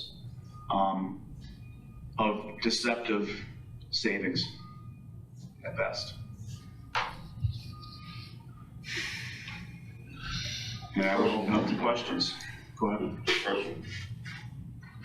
Question? Comments? Quick comment. The gym membership, as I remember, was a corollary to the job function test. They went hand in hand, and I think it'd be very difficult to end that and still have the job function test.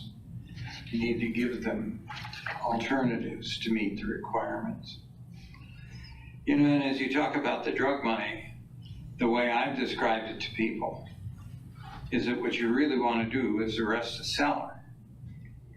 You know, buyers aren't what you want. Well, to arrest a seller, you gotta buy. And you can give me your personal credit card or. That's probably good with Venmo. But you know, you take that money out, you don't arrest any sellers because you don't have cash to buy. Yeah. That's just. And that's that's something that a lot of people don't understand is that money is there so that we can withdraw cash. We've got to have that on hand. We keep a certain amount on hand, and then if we need more, if we get a good case, we could go through that in a weekend. That doesn't just impact their budget, that would impact ours as well on the EMS side. Yeah. It's gonna be a increased call volume on our side. We're gonna have to Those are the only two comments I have.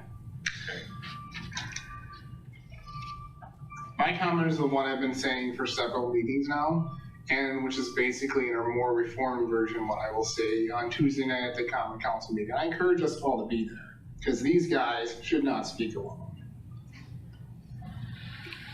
This is a Romans 13 issue.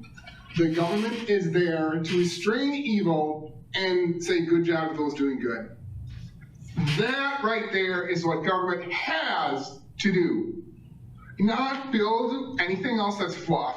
So you gotta start there, those guys get fully funded, and then you start taking cuts. You do not touch our guys. They are put there by God to restrain evil in this world and restrain chaos. That is what I have to say.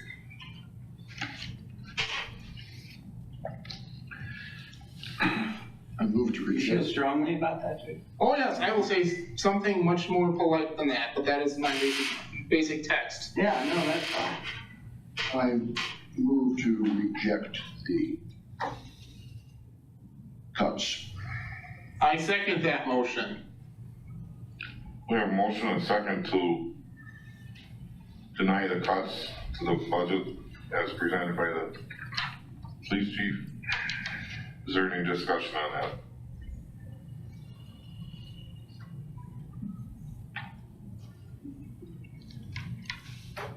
Roll call. Baker, Yes. Meek, Yes. Keo, Yes. Steingraber, Yes. Myers. Yes.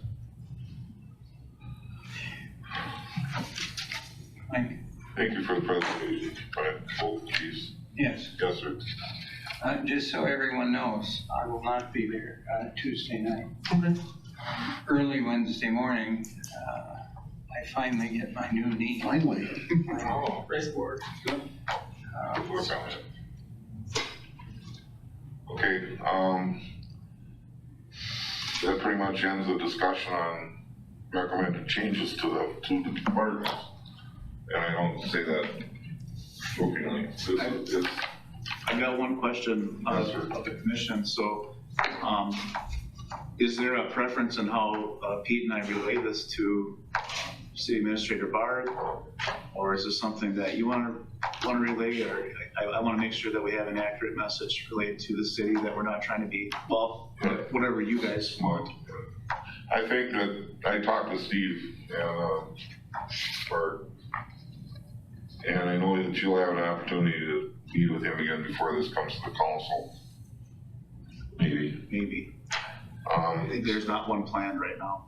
Otherwise, I guess my recommendation, and if anybody disagrees with me, let me know, but I suggest that you give the same presentation to the council that you just gave us.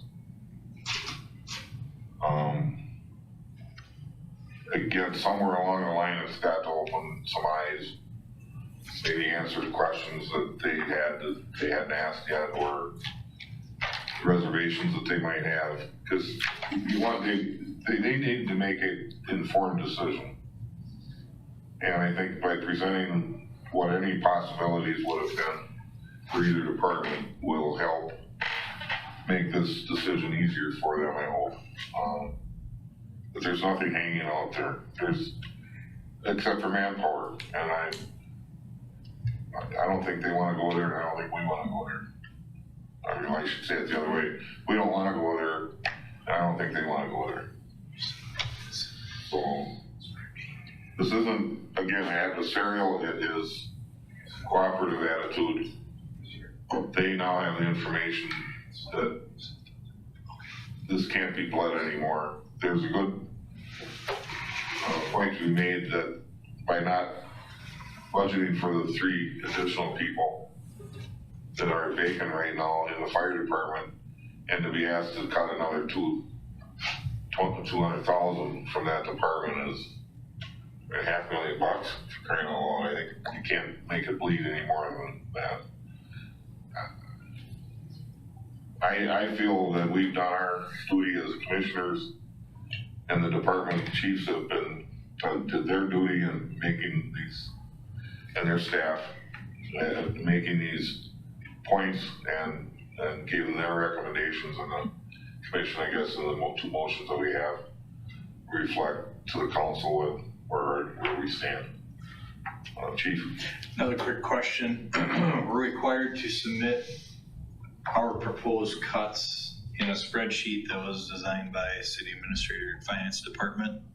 With the rejections before this body, do you want us to still submit those with Commissioner Penker's sheet, or not submit our proposed cuts into that spreadsheet? I just want to be clear, make sure we're doing the right thing. Well, for both the police and fire. let me relate to the statement, and I'll show you this later, Steve. I think the statement will be read Tuesday night at the council meeting. As far as entering cuts, I guess you just met with Steve, cuts were rejected, period. Yep. Yeah. That's only, unless you want to make zeros in the spreadsheets. Okay. Yep, I just wanted to be clear on what you wanted to say. I think the 2 chiefs did a phenomenal job, and going through this, I know it's something that weighs heavy on both of them.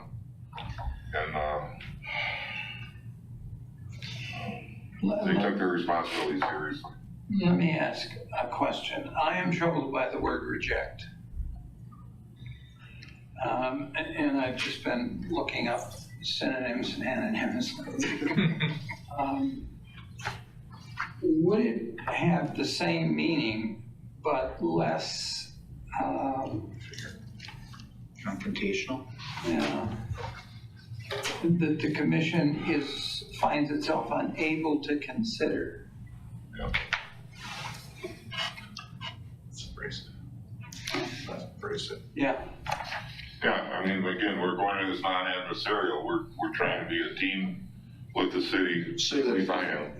Well, that the commission finds itself unable to consider a 4% reduction, across the board reduction in the police department and fire department budgets.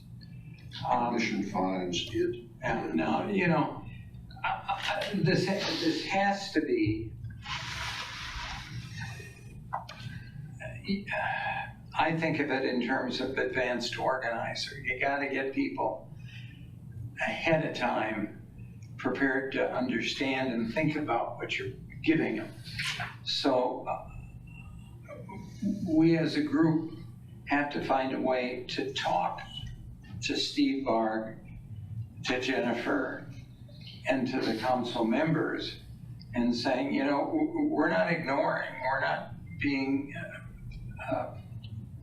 inconsiderate, but we've been through this, and there's no way we can do what you've told us to do without causing real harm to public safety.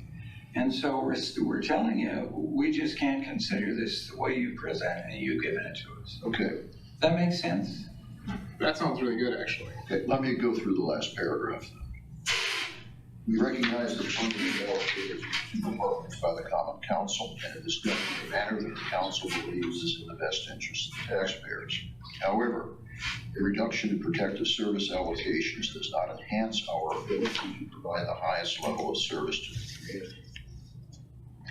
The commission finds it is unable to consider the 4% budgets. Note, 4% budget cuts, knowing it will adversely affect the health and safety of all of us. Something like that would be. Steve? Just I one, agree, that's very good. just one comment if I could. Sure. I know you guys are all aware of it, but we are very late in the calendar with this one, so I don't know if, it's not like we're at the debate stages anymore. I don't know what's gonna happen as far as what the council's gonna do. The time restraints as far as when the budget's due. I think there was 3 days of, like a 3-day window. Correct. And if it's not solved within that time frame, the tax bills can't go out. Correct. I mean, it's Yep. just, Yeah. yeah. And there's Just as a caveat, I guess. Yeah. Publicize it and we'll. Right. So Lois, you fully understand where we are. I knew it from the start. Okay.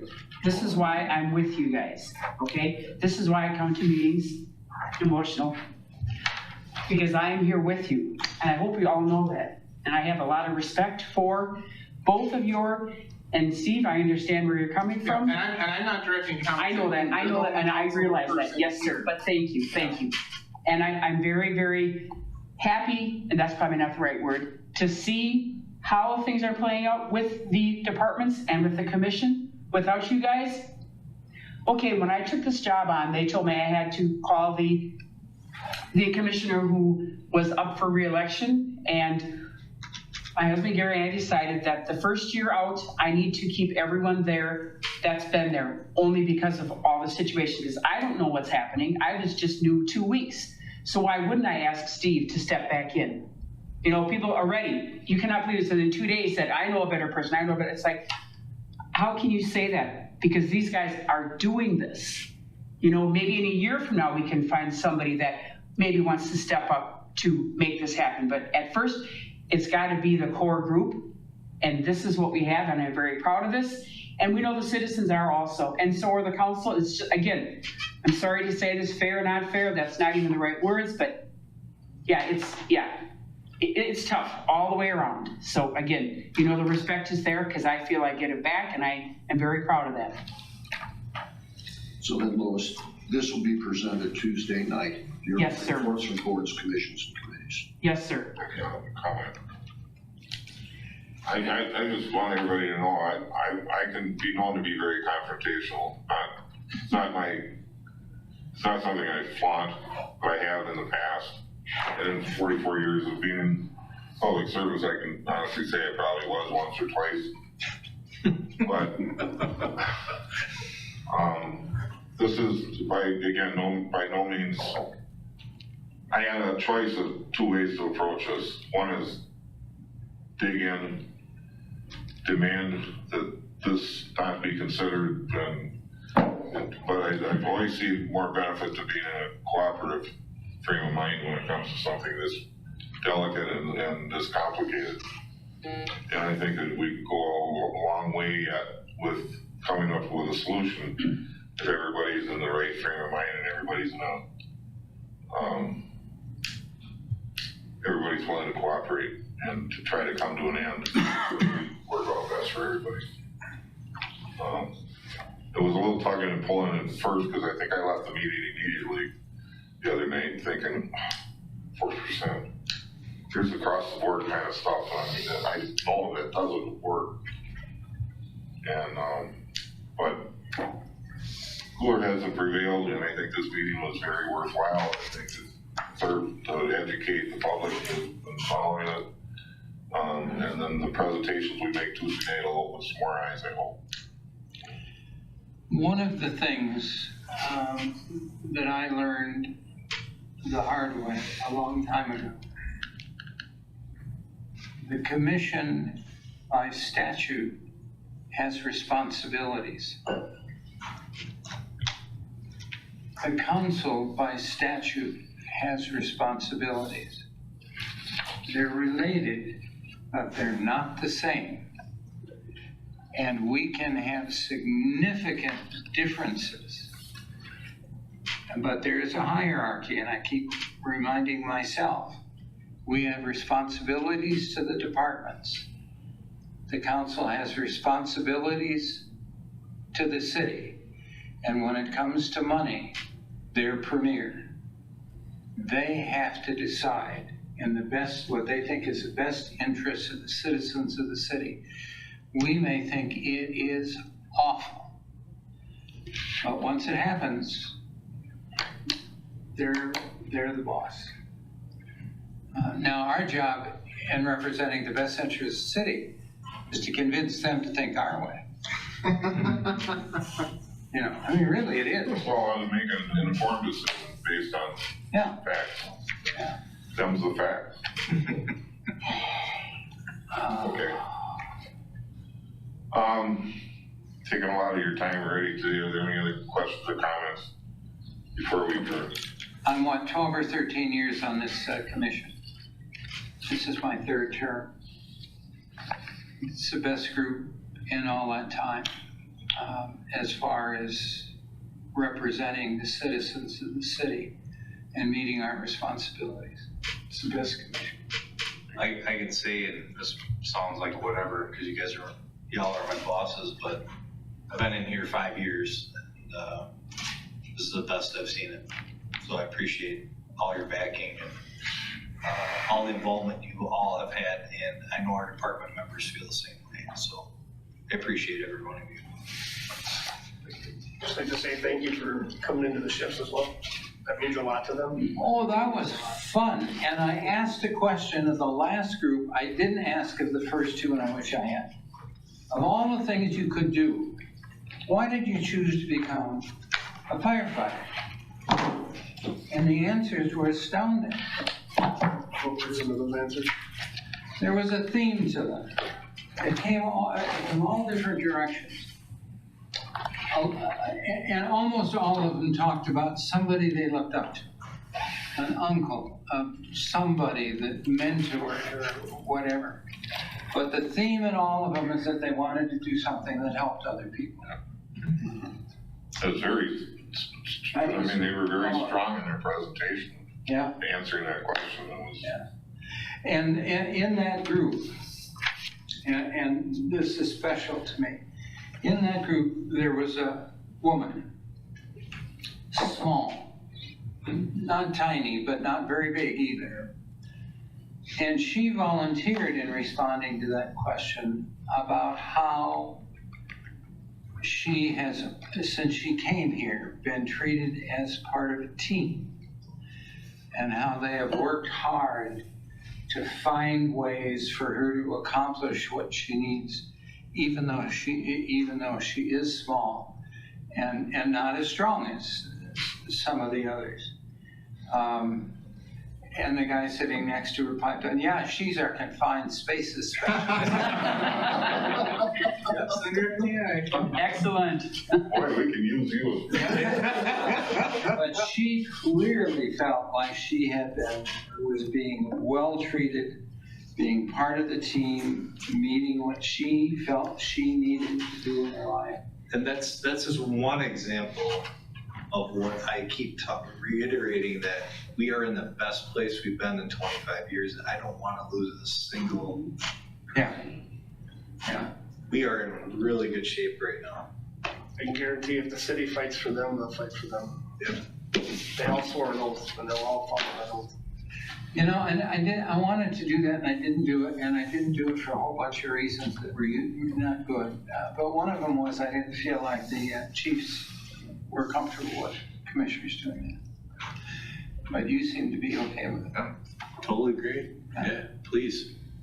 And I'm gonna do it with the police department, and I expect the potential of a different reception there, and that's okay. Gotta start somewhere. I'm glad that you're being open, Andy, thank you. Thank you. Yeah, so you know, and I know that the white shirts weren't in attendance for the most part.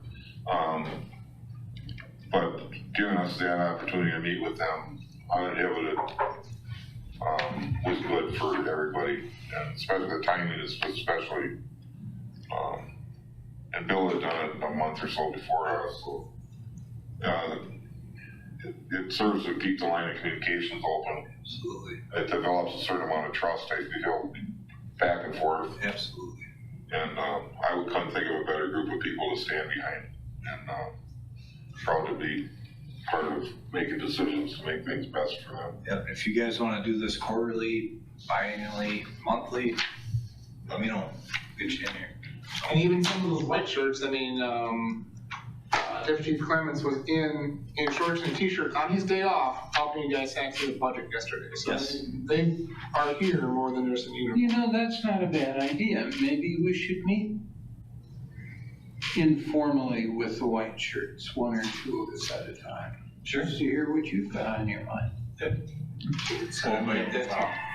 Not a lot of people to talk to. If I didn't, Really? yeah, Is that true? yeah.